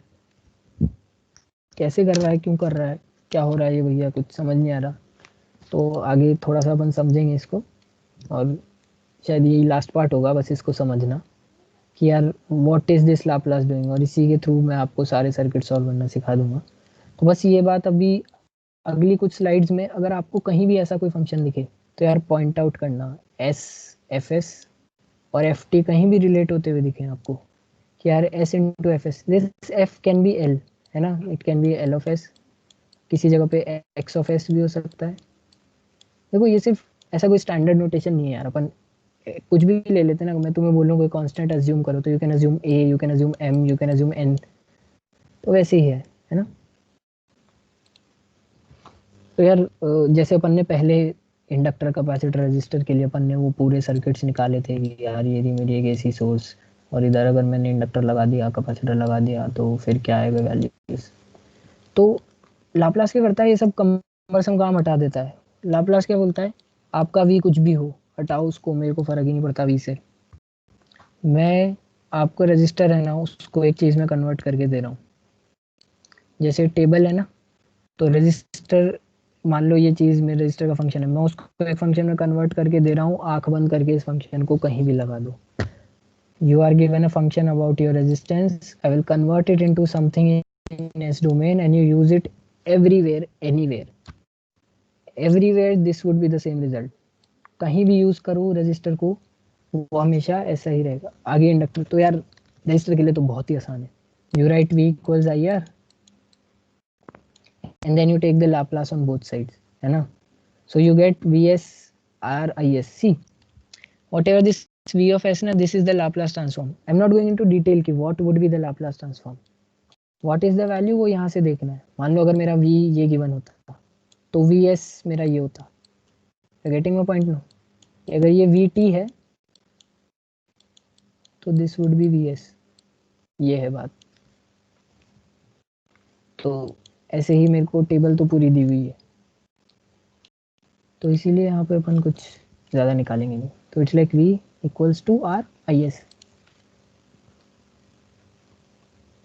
कोई डाउट भाई? वीडियो का लिंक, अरे वीडियो का लिंक किसी में पीपीटी में है, अभी वर्कशॉप के बाद पीपीटी भेजेंगे उसमें से ले लेना। अभी तो का ही देखोगे वीडियो, अभी मैं पढ़ा रहा हूँ।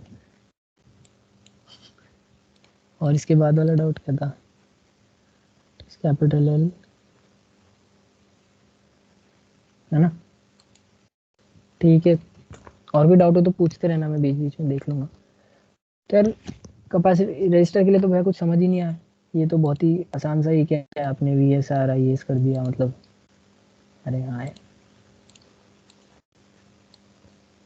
ठीक है। तो मतलब अगर मैं ये बोलूँ कि टाइम डोमेन में इंडक्टर रजिस्टर ऐसा बिहेव करता है, तो एस डोमेन में रजिस्टर ऐसा बिहेव करेगा, मतलब रजिस्टर सेम ही रहा, रजिस्टर ने कुछ फर्क ही नहीं आया, तो भैया लाप्लास का फायदा क्या है? तो अब आपको अगले में पता पड़ेगा। यार अब इंडक्टर पे आते हैं अपन, and assume, I will assume the first case scenario कि यार इंडक्टर में इनिशियली करंट था। पहले तो क्या करते थे अपन कि यार इंडक्टर में करंट इनिशियली 0 था, तो सब कुछ आसान था, सब कुछ सही था, फाई वगैरह नहीं आ रहे थे, फालतू के फेज नहीं आ रहे थे, सीधा अगर इधर साइन था तो साइन का कॉस हो जा रहा था, सिंपल 90 डिग्री का डिफरेंस आ रहा था, लाइफ आसान थी। अब भैया अगर इनिशियली करंट आ गया तो क्या होगा, 90 डिग्री का फेस भी गया, डिफरेंस वो भी गया, हो सकता है वो 60 डिग्री हो जाए, 70 डिग्री हो जाए, कुछ हो जाए। तो अब आप ऐसे केस में डिफरेंशियल इक्वेशन सॉल्व करना बहुत ही मुश्किल हो जाएगा। तो ये सब फालतू के कंस्ट्रेंट ना आए, इसीलिए अपन ने क्या करा है, अपन चलते हैं लाप्लास डोमेन में, एस डोमेन में। एस डोमेन में क्या, तो आपका ये जो भी सारा डिफरेंशियल इक्वेशन है ना, ये जो कैलकुलस है फालतू का, ये सिंपल अलजेब्रा बन जाएगा। अलजेब्रा कैसे बन जाएगा, बनाते हैं। चालू है अपन v equals to L D I by D T. देखो ये चीज़ें तो आपका साथ कभी नहीं छोड़ेंगी, v equals L D I by D T, I equals to D Q by D T and Q बराबर C V. These will not leave you till the end, है ना। ये चीज़ें तो याद रखनी पड़ेंगी। v equals L D I by D T से चालू हुए और उसका लाप्लास ले लिया दोनों साइड, तो यार v का लाप्लास क्या होता है, वी एस। अब भैया l तो कांस्टेंट है, l इज द इंडक्टर की वैल्यू, वो तो बाहर आ गया। अब भैया Laplace of D I by D T क्या होता है, तो Laplace of D I by D T, table पे चलो वापस, याद रखने की जरूरत थोड़ी है कुछ, ये टेबल आपको हमेशा रहेगी हेल्प करने को। मतलब ऑब्वियसली जो कॉलेज एग्जाम्स होंगे वहाँ नहीं रहेगी, तो वहाँ पे याद करना पड़ेगा। तो यार D I by D T बयान तो दिख ही नहीं रहा, ये रहा, एफ है बस यहाँ, है ना। पत्थर की लकीर नहीं है कि अगर कहीं आई लिख दिया तो आई ढूंढना है मुझे टेबल में, है ना। बस something in time domain related to something in S domain. तो अगर एफ है तो कैपिटल एफ हो जाएगा, तो इधर आई है स्मॉल आई, तो इधर कैपिटल आई कर दो, समझ रहे हो। एफ की जगह स्मॉल आई आया ना, तो कैपिटल एफ की जगह कैपिटल आई और स्मॉल एफ की जगह स्मॉल आई, तो ठीक है भैया।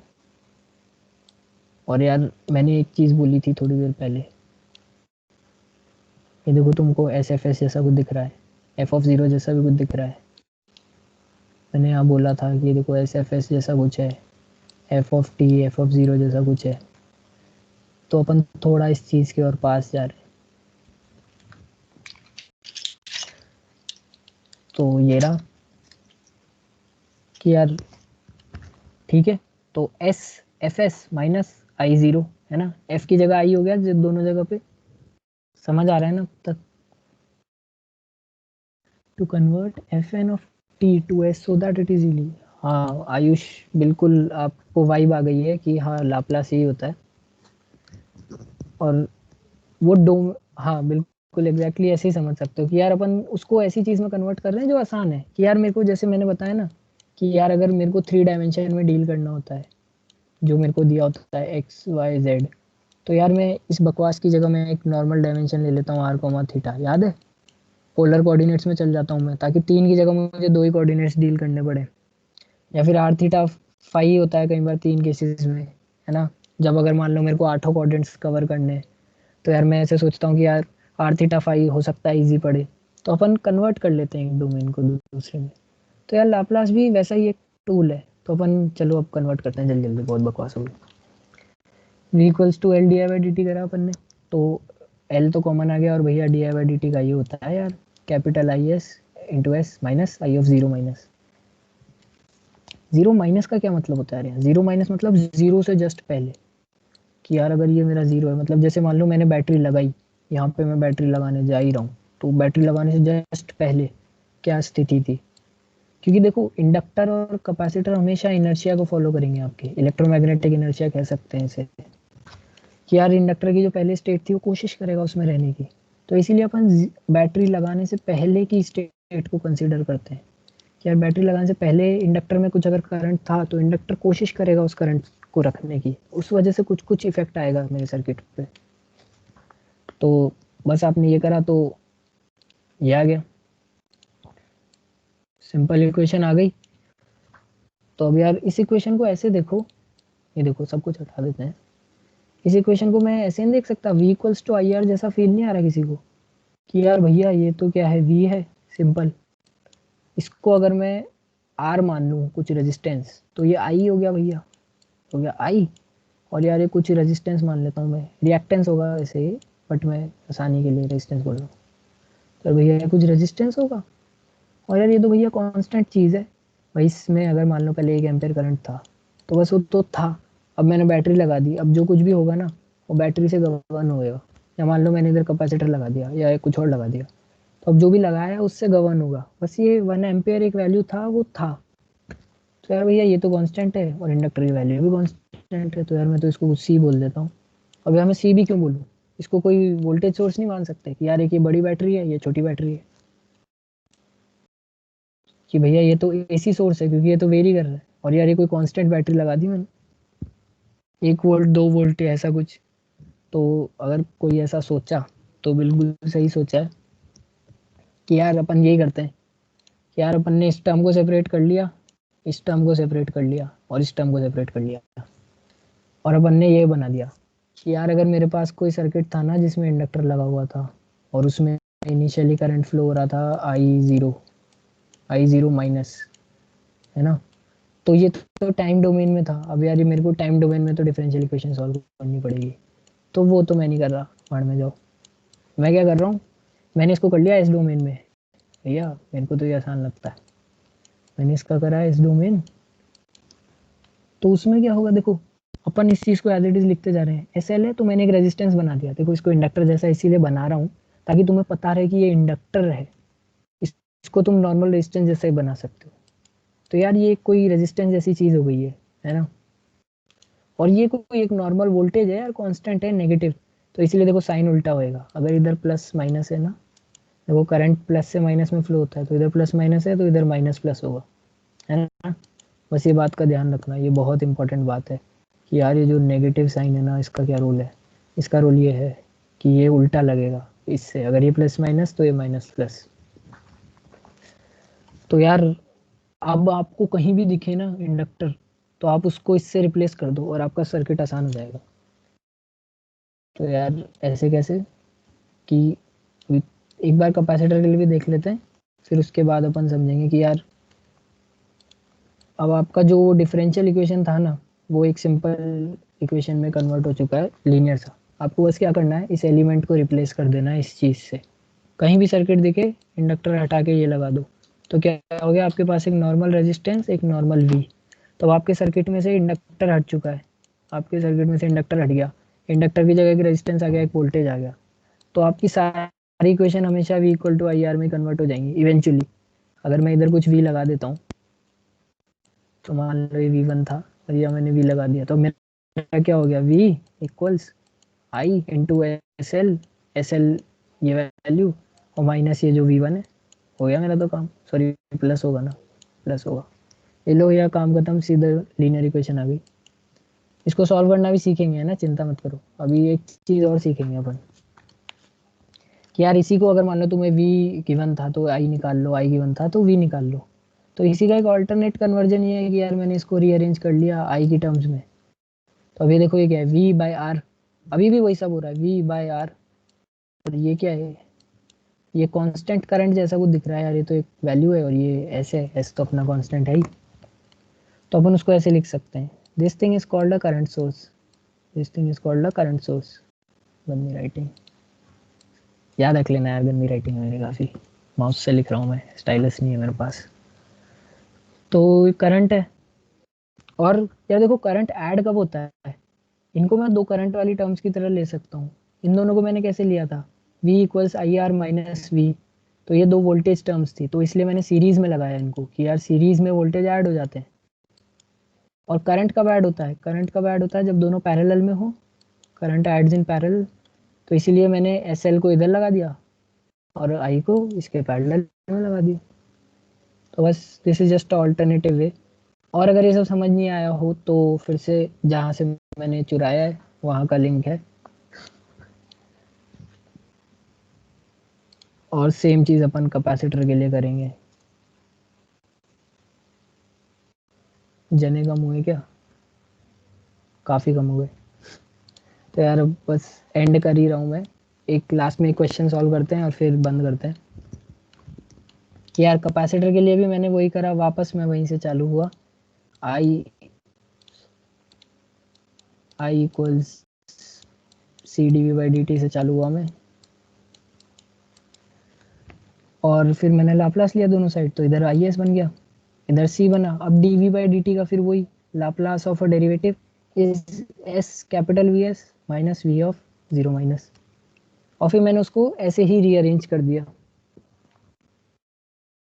और अगर ये समझ नहीं आए हो ना कि यार ये भैया ये क्या कर रहे हो आप, ये एरो वाली चीज़ क्या है, तो इसको करंट सोर्स बोलते हैं।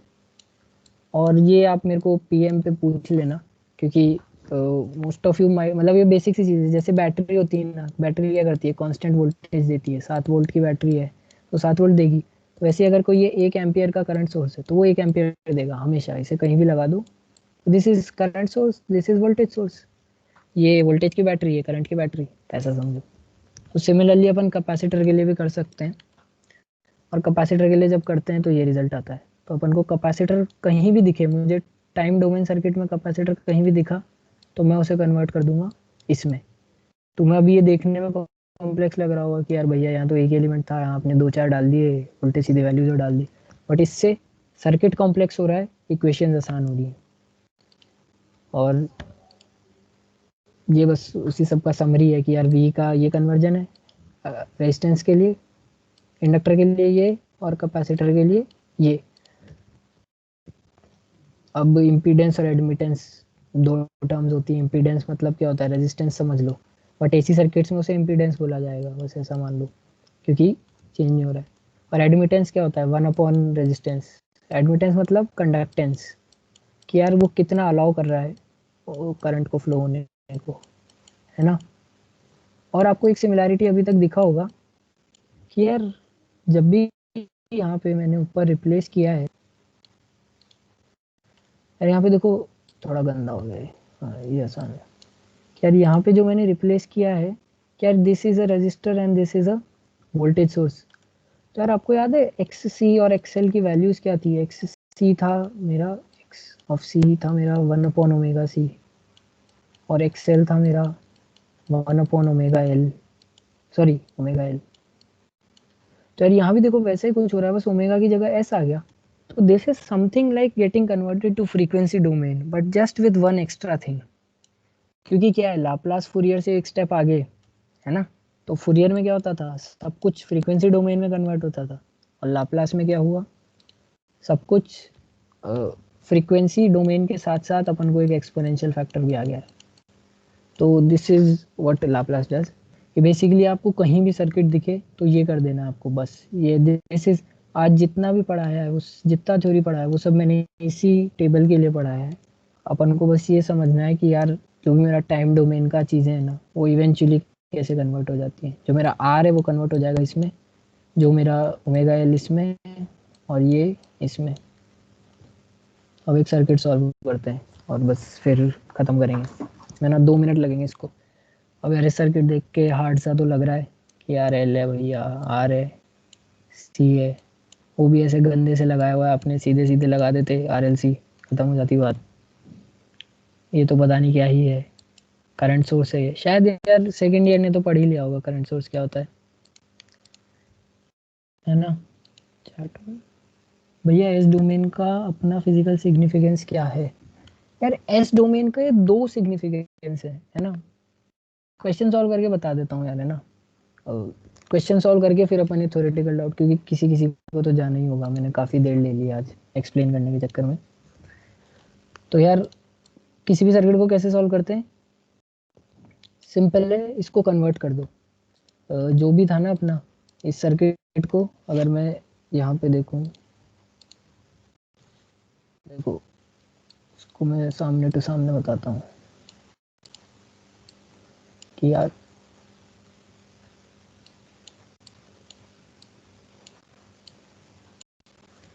अपन ने, देखो याद करो क्या था, मेरे को आर की जगह आर रखना है। जहाँ भी मेरे को एल दिखे, एल की जगह मुझे क्या डाल देना है, सॉरी एस एल डाल देना है। और जहाँ भी मुझे सी दिखे, सी की जगह मुझे क्या डाल देना है, 1/एस सी। तो देखो क्या करा मैंने, ये मुझे 1 हेनरी दिखा तो 1 की जगह मैंने क्या डाल दिया, 1 × एस, ये आ गया। फिर मुझे क्या दिखा, 0.5, 0.5 को मैंने क्या कर दिया, 1/0.5 एस, है ना, ये हो गया। 3 का मैंने 3 रहने दिया, और ये क्या था, यूटी था। वापस मैं टेबल पे गया, वापस I go to the table and table में और ऊपर है, टेबल में यूटी का फूरियर होता है 1/s। ठीक है, the Fourier of U T is 1/s। तो I went back to the table and I converted it to 1/s। तो बस अब आपका इस सर्किट को अगर सिंप्लीफाइड करूं मैं तो सिंपल आपकी ये आई की आप एक लूप इक्वेशन लिख के सब कुछ निकाल सकते हो। And one more thing I would like to teach, but time नहीं कर रहा है तो इसको याद रख लो कि अगर मेरे वी और आर ऐसे लगे तो मैं उसको ऐसे कन्वर्ट कर सकता हूँ, आई पैरेलल टू आर। इसका लॉजिक बस ये है कि अगर ये दो एलिमेंट दो हैं तो इनके अक्रॉस क्या वोल्टेज है वी, और इनके अक्रॉस रेजिस्टेंस क्या है आर। और वैसे ही यहाँ पे भी देखो ये जो मेरा करंट है वो कैसे फ्लो रहा होगा ऐसे, क्योंकि अभी तो यहाँ ओपन सर्किट है तो मैं करंट की वैल्यू है वी बाई आर।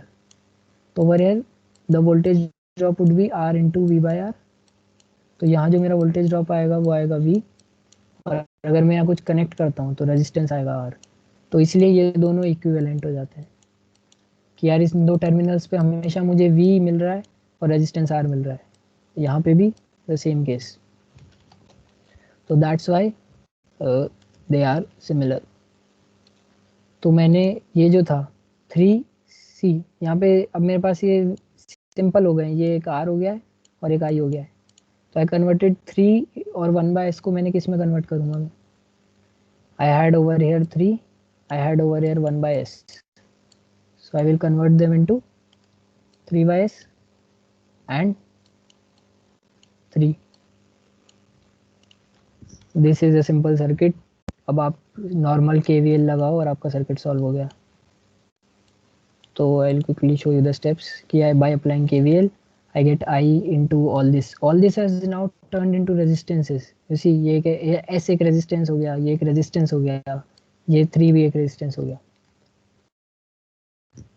तो बस 3/s into all this equals to your I, या मतलब 3/s upon all this equals your I। तो अब आप कुछ भी फाइंड कर सकते हो, I आ गया आपके पास, ये देखो सीधा सीधा I आ गया, मैंने कहीं कोई D सॉल्व नहीं करी, कहीं कुछ मेहनत नहीं करी, सिंपल I आ गया मेरा। But this is in S domain, so I will convert it back. तो अभी दिखाता हूँ कैसे होगा। तो अब मैं बोलूँ कैपेसिटर का वोल्टेज निकालो, कुछ भी निकालो, तो आप निकाल सकते हो। You just have to write the equation. KVL लगाया, और अब अपन को एक छोटा सा चीज़ याद करना पड़ेगा, पार्शियल फ्रैक्शन। कि यार अगर जैसे ये है तो इसको अगर मुझे वापस टाइम डोमेन में कन्वर्ट करना है ना, तो I need to know partial fraction expansion. तो जैसे उसके लिए एग्जांपल दिखा दिया, capacitor voltage would be written as 2/s into I। Why 2/s into I? This is simple, V equals IR, है ना। वापस जाओ, देखो कैपेसिटर क्या था, capacitor was only just this thing. Capacitor सिर्फ इस चीज में कन्वर्ट हो चुका है, सम रेजिस्टेंस और उसमें से एक कोई आई फ्लो हो रहा है। तो voltage across capacitor would be simply this I into R. तो ये वैल्यू आ गई, इस वैल्यू को मैं एक्सपैंड कर दूंगा पार्शियल फ्रैक्शन में, तो ये आ जाएगा। This I need to do, why I need to do, next page पे समझाता हूँ कि अब यार अब मैं क्या करूँगा इंडिविजुअली इन हर एक टर्म का। See I want everything to be 1 degree, तो मेरे को आसान पड़ेगा, क्योंकि ये जो टेबल दिखाया था ना मैं ऊपर, over here you see I have this table की यार जो मेरे को इन्वर्स है, देखो हमेशा यहाँ पे यूजुअली मेरे को जो आसान फंक्शंस है उनमें यहाँ S मिलेगा, स्क्वायर भी मिलते हैं कुछ केसेस में, बट आप इनमें से किसी एक फंक्शन में कन्वर्ट करने की कोशिश करो, समथिंग लाइक S प्लस ए स्क्वायर और S स्क्वायर प्लस ए स्क्वायर, और समथिंग लाइक S प्लस ए और S। तो दिस वुड बी हेल्पफुल। तो इसीलिए बस पार्शियल फ्रैक्शन यूज कर, इसलिए अपन को पार्शियल फ्रैक्शन यूज करना है। तो थोड़ा सा जल्दी बता दिया ये पार्ट, बट आई गेस आपको इतना समझ आ गया होगा कि यार ये V इक्वल टू IR में हो गई है। तो बस अब मुझे नीचे की टर्म जो है ना, ये देखो इसका मेरे को फूरियर इन्वर्स पता ही नहीं है, मेरे जो फूरियर का टेबल था उसमें राइट साइड पे कोई ऐसा फंक्शन था नहीं, तो मैं उसको ईजियर फंक्शंस में ब्रेक करूँगा। मैंने ब्रेक कर दिया ईजियर फंक्शंस में, और बस अब इनका इन्वर्स लाप्लास ले लिया। तो -3/s का इन्वर्स लाप्लास, देखो 1/s का इन्वर्स लाप्लास क्या होता है, ये ut। And why I am saying it inverse की मतलब सेम है, ut का 1/s होता है तो 1/s का ut होगा। सिंपल, इसमें कोई दो अलग चीज़ें नहीं है। तो 3/-3 था तो या -3 आ गया, सिंपल -3 से मल्टीप्लाई हो गई दोनों साइड्स, कांस्टेंट है। और ut मैंने कॉमन निकाल लिया। 6/s+1 का क्या था, e⁻−t, और 6 एज इट इज आ गया। यहाँ -3 एज इट इज आ गया, और s+2 का क्या था, e⁻−2t। तो देखो बिना डिफरेंशियल इक्वेशन सॉल्व किए मैं इतना कॉम्प्लेक्स फंक्शन लेके आ गया। तो this is the beauty of Laplace, बस ये करता है लाप्लास कि यार इतना मेरे को मेहनत ही नहीं करना पड़ा। मैंने क्या करा, 3 स्टेप लगा मेरे को। पहले सर्किट को मैंने लाप्लास में करा कन्वर्ट, सब साफ कर देता हूँ थोड़ा आसान लगेगा। बस लाप्लास में करा, केवीएल लिखा, पार्शियल फ्रैक्शन किया, और बस फिर टेबल में से देख के आंसर निकाल लिया, खत्म बात। तो यही था बस कि यार दिस इज लाप्लास। और आज की वर्कशॉप में से क्या चीज़ें याद रखनी है आपको, ये सब है। इस सब का वाइब आपको अभी भी थोड़ा कम आया होगा, but take them as initial and final conditions. कि यार टी अप्रोचिंग जीरो क्या होता है, इंडक्टर की इनिशियल कंडीशन होती है या कैपेसिटर की इनिशियल कंडीशन होती है। तो they relate the initial condition to the final condition, जैसा अपन ने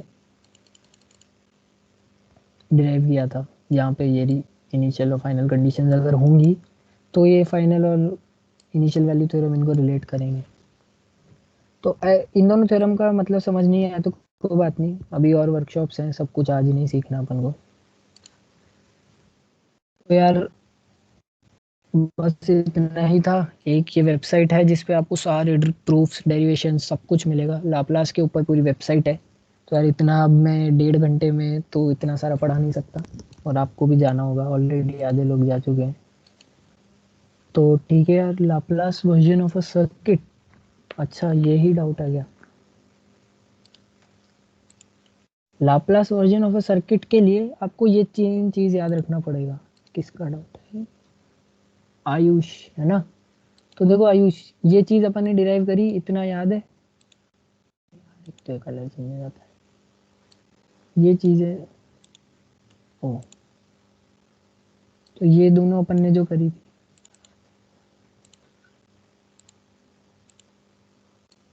ये दोनों, तो आप इसको ऐसे समझो ना कि मैं वापस उसी पेज पे जाता हूँ। हाँ देखो, वैसे जो आज पढ़ाना था वो हो गया है, तो किसी को जाना है तो जा सकता है। ये बस मैंने कुछ एंड में एडिशनल चीज़ें डाली है, ये हाई लेवल कॉन्सेप्ट्स हैं थोड़े, ये आपको क्लास में भी पढ़ाए जाएंगे, लेकिन ये डिज़ाइनिंग में अभी अपने को एज सच यूज़ नहीं आएंगे। तो I will not be teaching them right now, आज अपन नहीं पढ़ेंगे, आगे भी शायद ही पढ़े, एंड में टाइम बचता है तो पढ़ेंगे। तो जिनको जाना है वो जा सकते हैं, और जो ये छोटे मोटे डाउट बचे हैं तो आप पूछ सकते हो, बोल सकते हो, बाकी जिनको जाना है वो जा सकते हो, है ना। तो यार थैंक यू यहाँ रहने के लिए, और डाउट पूछने के लिए हम लोग हैं, एक स्क्रीनशॉट ले लो, कैरियर भेजेंगे इसे, तुम्हारे पास सबके नंबर तो होंगे ही। तो ये फाइल भी डाल दूंगा अभी थोड़ी देर में। तो यार जो 2 डाउट आए हैं कि how to draw Laplace version of a circuit, तो देखो किसी भी सर्किट में क्या चीज़ें हैं, सिर्फ 3 चीज़ें हैं, आर एल या सी, और कुछ अपन ने पढ़ा ही नहीं है। तो यार ये देखो, ये मैंने लाप्लास वर्जन बनाया हुआ है, इसको समझो।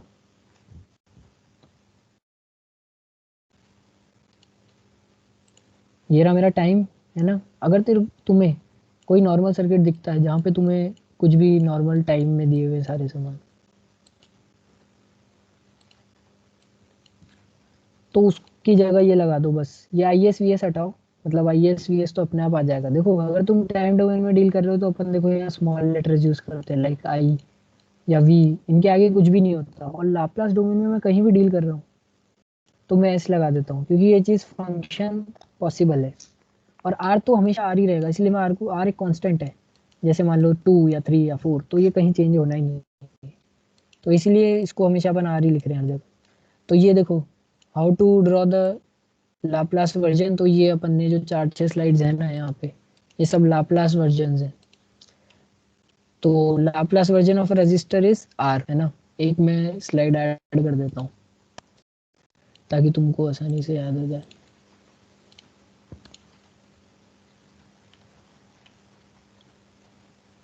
तो यार लाप्लास वर्जन तो यार लाप्लास वर्जन जो है आर का आर ही रहेगा, और जो तुम्हारा इंडक्टर है ना, इंडक्टर है उसका क्या हो जाएगा, इंडक्टर की जगह तुम्हें क्या लगा देना है, एक लगा देना है एस एल, और यहाँ एक चीज लगा देनी है माइनस प्लस, तुम्हें एक चीज लगा देनी है जिसकी वैल्यू होगी एल आई जीरो माइनस। अब ये क्या है भैया, एल तो तुम्हें पता है, एस भी तुम्हें पता है, आई जीरो माइनस क्या है, अगर तुम्हें मान लो इस पे इनिशियली कोई करंट दिया हो, इनिशियल कंडीशन तुम्हें बोला होगी यार सर्किट चालू करने से पहले, स्विच क्लोज करने से पहले इस पे करंट था, तो वो कांस्टेंट उठाओ और यहाँ पटक दो, सीधी बात, और कोई मेहनत नहीं है। और कैपेसिटर के लिए क्या करना है अपन को, कैपेसिटर के लिए भी कुछ ऐसा ही होगा कि यार सॉरी, मैं सिर्फ एक इंडक्टर जैसा इसीलिए बना रहा हूँ ताकि तुम्हें याद रहे, यूजुअली ये स्टैंडर्ड है ड्रॉ करने का, ताकि सर्किट में अगर तुम सब कुछ रेजिस्टेंस जैसा बना दोगे तो कंफ्यूजन होगा। इसके लिए अपन ये वाला बनाते हैं V0, मतलब यार ये डेरिवेशन तुम देख लोगे ना, ये वाला भी कराऊं मैं, क्योंकि अब बहुत टाइम हो गया इसलिए मैं सोच रहा हूँ तुम जाओ यार फ्री हो। तो कैपेसिटर के लिए ये वाला होता है 1/c V0 में, और अगर ये नहीं आया तो ये है, इस वीडियो में पूरा डेरिवेशन है, चिंता मत करो, बहुत अच्छे से समझाया है, मेरे से तो ज़्यादा अच्छे से समझाया होगा। तो यहाँ पे क्या होगा V0 माइनस बाय एस, और यार ये देखो मैं एक में यहाँ सबस्क्रिप्ट में लिख दिया, एक में ब्रैकेट में लिख दिया, तो वो कंफ्यूज मत होना, इसको मैं ऐसे भी लिख सकता था ये जीरो माइनस, है ना, वो मेरी आदत, मतलब वो जैसे हाथ में आया वैसे लिख दिया। And this would be C L, oh sorry C S, क्या है 1/CS। तो ये है तुम्हारे लाप्लास वर्जन। और कोई डाउट हो तो बताओ, फिजिकल सिग्निफिकेंस वाले पे आते हैं, नहीं तो it help for mechanical student also. यार if a mechanical student wants to solve कि दी सर्किट्स तो यार लाप्लास का काम आएगा। और यार मैकेनिकल स्टूडेंट के लिए ऐसे काम आ सकता है कि यार देखो जैसे मैं क्या देखता हूँ, कोई भी ऐसी सर्किट है तो मैं उसको एज अ ऑसिलेशन देखता हूँ, करंट का ऑसिलेशन है, मतलब बेसिकली क्या है, तुम कोई भी आई वी या क्यू कुछ भी प्लॉट कर रहे हो तो वो एक ऑसिलेशन जैसा दिख रहा है। तो यार मैकेनिकल में भी जैसे मैंने बताया ऑसिलेशंस तो हैं कि यार पेंडुलम हो गया, तुम्हारा स्प्रिंग मास सिस्टम हो गया, मतलब एक्चुअली मैकेनिक्स में ये आते हैं सब पार्ट, मैकेनिक्स एंड काइनेमैटिक्स, तो तुम यूज कर सकते हो, बट एज सच कोई एप्लीकेशन मतलब मैंने कभी नहीं किया है ना।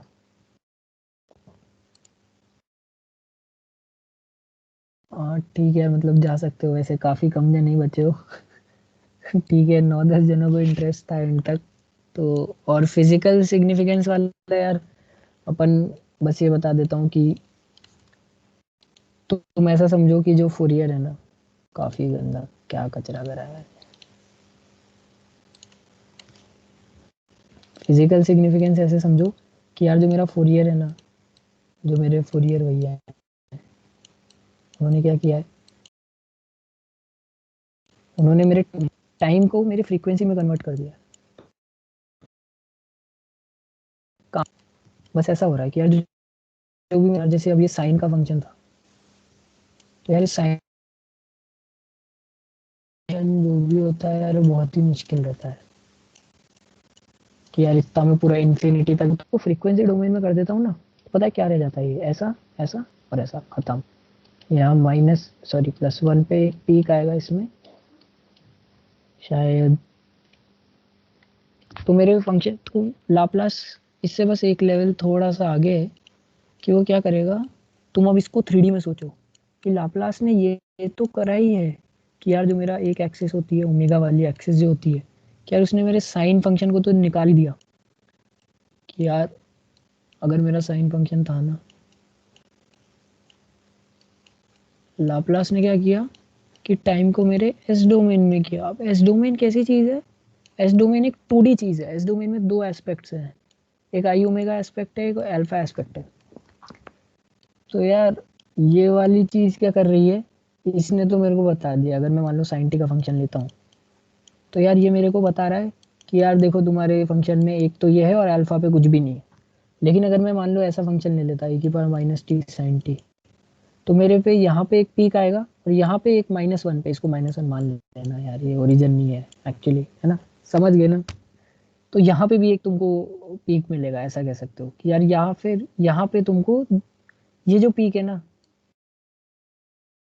रुको सॉरी मैं थोड़ा सा, तो अगर मैं ये फंक्शन लेता हूँ, है ना, अगर मैं नॉर्मल साइन टी ले रहा होता तो मेरे को ये एक पीक मिलता और ये अल्फा एक्सिस पे कुछ भी नहीं मिलता, ये अल्फा इक्वल्स टू 0 पे मिलता है मेरे को, ये पीक अल्फा 0 पे मिलता मुझे पीक अगर साइन टी लेता तो। लेकिन e की पावर -t साइन टी लिया है ना, तो मुझे ये मिल रहा है अल्फा इक्वल्स -1 पे। तो ये मेरे को बता रहा है कि आपके की फ्रीक्वेंसी 1 है और आपके का डीके कांस्टेंट -1 है, कि मैं इसका मतलब आपके में एक एक्सपोनेंशियल फंक्शन है और आपके में एक सिनुसॉइडल फंक्शन है। तो this is the physical meaning of S domain. S domain एक 2D चीज़ है, विजुअलाइज करना मुश्किल है, हाँ, और इतना विजुअलाइजेशन काम नहीं आएगा, लेकिन मैंने सोचा कि बता देता हूँ, अगर किसी को इंटरेस्ट हो तो वो सुन लेगा। तो यार अब शायद लगभग सब खाली हो चुके हैं, किसी को मन हो तो और डाउट पूछ लो, नहीं तो चलते हैं।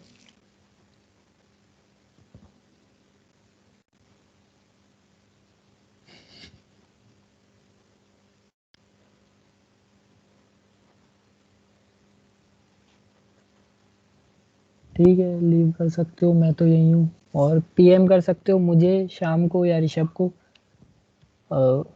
आप कैसे भी, कॉल वॉल तो यार मतलब एक बार मैसेज करना, फिर उसके बाद अगर कुछ नहीं आता तो कॉल पे समझा देंगे।